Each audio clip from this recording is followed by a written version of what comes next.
Consiglio regionale si è espresso con questa norma che prevede una sorta di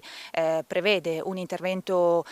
di tipo regolatorio nell'arco dei prossimi 6 mesi, in cui dovrebbero essere appunto individuato un regolamento che vada a disciplinare quelle che sono le strutture socio-educative che sono destinate a minori che hanno di fatto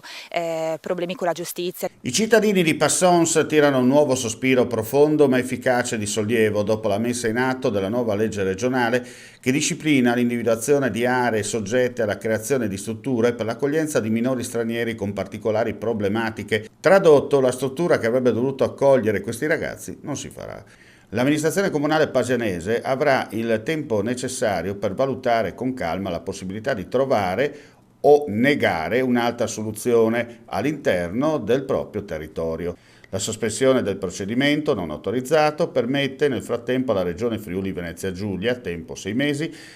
per stilare il nuovo regolamento che ponga fine a questa situazione ibrida poco chiara per tutti. Noi anche qui siamo interessati a